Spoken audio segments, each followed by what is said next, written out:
श्री कृष्ण गोविंद हरे मुरारे, हे नाथ नारायण वासुदेव।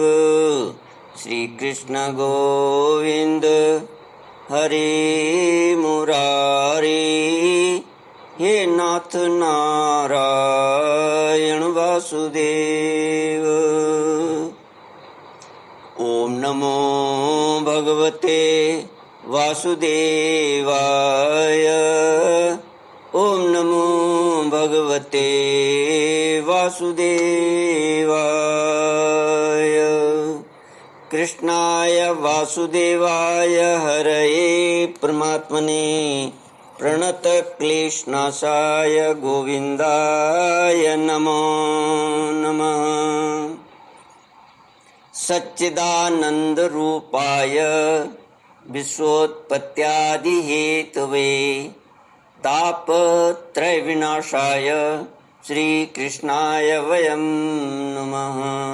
सच्चित आनंद स्वरूप परमात्मा जो सृष्टि के उत्पत्ति, पालन और श्रृंगार करता है तथा जीवों के आध्यात्मिक, आदि दैविक, आदि भौतिक तापों को नष्ट करने वाले हैं, अर्थात जीवों के मानसिक, शारीरिक और भौतिक दुखों को दूर करने वाले हैं, उन श्री कृष्ण भगवान को हम नमस्कार करते हैं।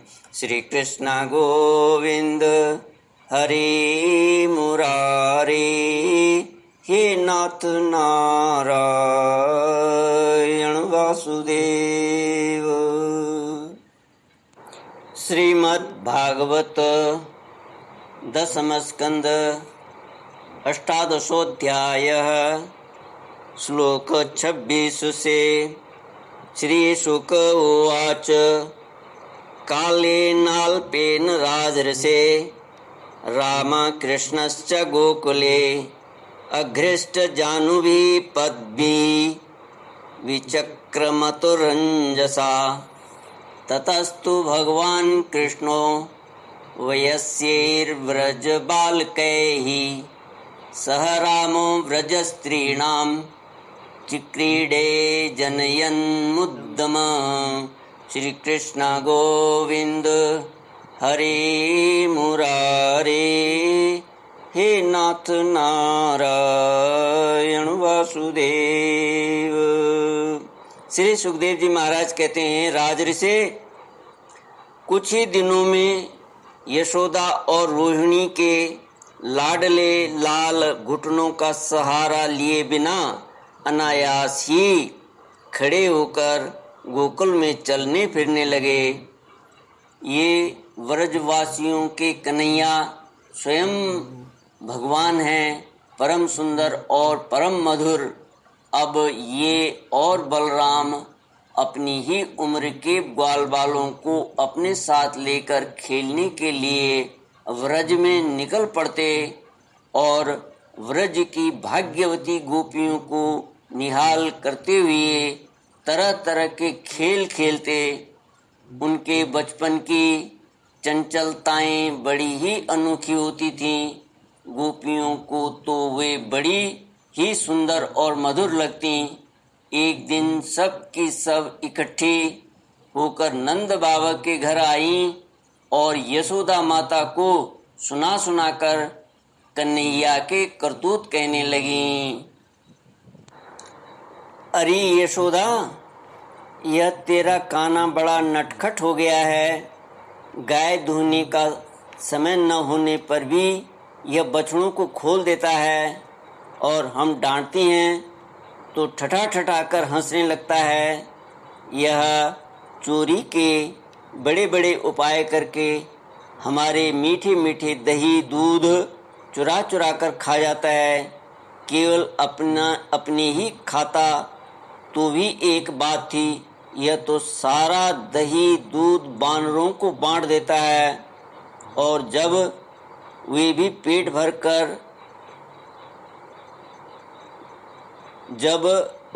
पेट भर जाने पर नहीं खा पाते तब यह हमारे मटकों को ही फोड़ डालता है। यदि घर में कोई वस्तु इसे नहीं मिलती तो यह घर और घर वालों पर बहुत खींचता है और हमारे बच्चों को रुलाकर भाग जाता है। जब हम दही दूध को छींकों पर रख देते हैं और इसके छोटे छोटे हाथ वहाँ तक नहीं पहुँच पाते, तब यह बड़े बड़े उपाय रचता है। कहीं 2-4 पेड़ों को एक के ऊपर एक रख देता है, कहीं ऊखल पर चढ़ जाता है तो कहीं ऊखल पर पीढ़ा रख देता है। कभी कभी तो अपने किसी साथी के कंधे पर ही चढ़ जाता है। जब इतने पर भी काम नहीं चलता, तब यह नीचे से ही उन बर्तनों में छेद कर देता है। इसे इस बात की पक्की पहचान रहती है कि किस छीके पर किस बर्तन में क्या रखा है, और ऐसे ढंग से छेद करना जानता है कि किसी को पता तक न चले। जब हम अपनी वस्तुओं को बहुत अंधेरे में छिपा देती हैं, तब नंदरानी, तुमने जो इसे बहुत से मणिमय आभूषण पहना रखे हैं, उनके प्रकाश से अपने आप ही सब कुछ देख लेता है। इसके शरीर में भी ऐसी ज्योति है कि जिससे इसे सब कुछ दिख जाता है।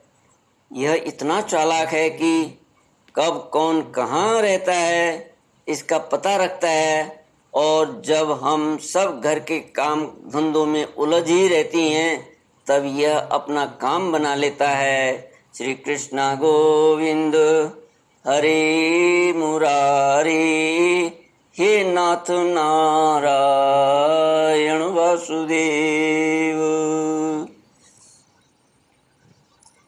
ऐसा करके भी ढिठाई की बातें करता है, उल्टे हमें ही चोर बनाता और अपने घर का मालिक बन जाता है। इतना ही नहीं, यह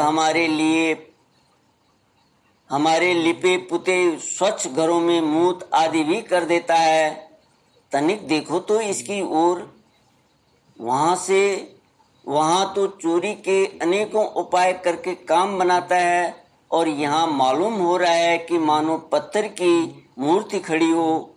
वारे भोले भाले साधु, इस प्रकार गोपियाँ कहती जाती और श्री कृष्ण के भीत चकित नेत्रों से युक्त मुख कमल को देखती जाती। उनकी यह दशा देखकर नंद रानी यशोदा जी उनके मन का भाव ताड़ लेती और उनके हृदय में स्नेह और आनंद की बाढ़ आ जाती। वे इस प्रकार हंसने लगती कि अपने लाडले कन्हैया को इस बात का उलाहना भी न दे पाती, डांटने की बात तक नहीं सोच पाती। टीकाकार कहते हैं, भगवान की लीला पर विचार करते समय यह बात स्मरण रखनी चाहिए कि भगवान का लीला धाम, भगवान के लीला पात्र, भगवान का लीला शरीर और उनकी लीला प्राकृतिक नहीं होती। भगवान में देह देही का भेद नहीं है। महाभारत में आया है कि परमात्मा का शरीर भूत समुदाय 5 महाभूतों से बना हुआ नहीं होता। जो मनुष्य श्री कृष्ण परमात्मा के शरीर को भौतिक जानता मानता है, उसका समस्त श्रौत स्मार्त कर्मों से बहिष्कार कर देना चाहिए, अर्थात उसका किसी भी शास्त्रीय कर्म में अधिकार नहीं है। यहाँ तक कि उसका मुंह देखने पर भी सचैल वस्त्र सहित स्नान करना चाहिए।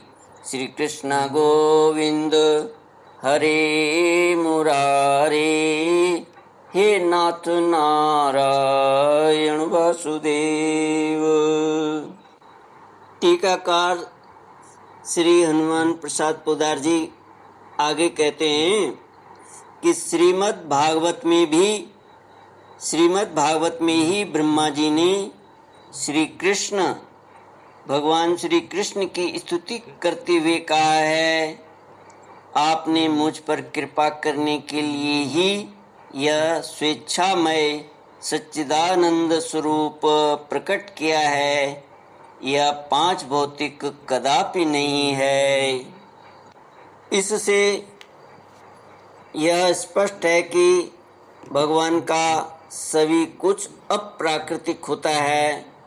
इसी प्रकार यह माखन चोरी की लीला भी अप्राकृत दिव्य ही है।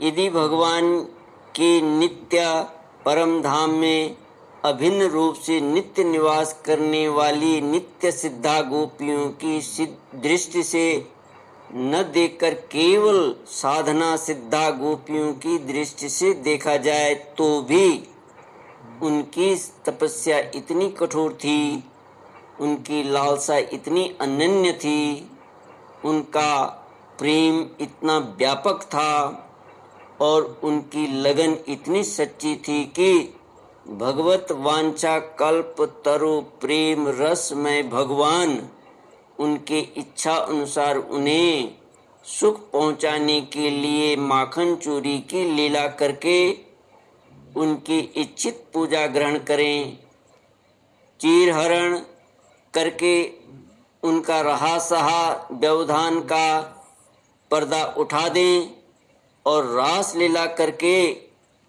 उनको दिव्य सुख पहुंचाएं तो कोई बड़ी बात नहीं है। श्री कृष्ण गोविंद हरे मुरारे, हे नाथ नारायण वासुदेव।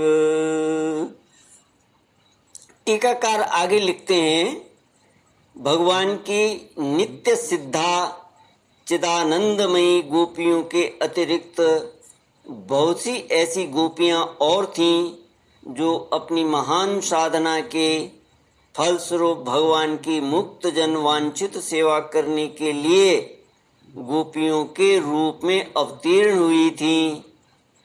उनमें से कुछ पूर्व जन्म की देव कन्याएं थीं, कुछ श्रुतियां थीं, कुछ तपस्वी ऋषि थे और कुछ अन्य भक्तजन।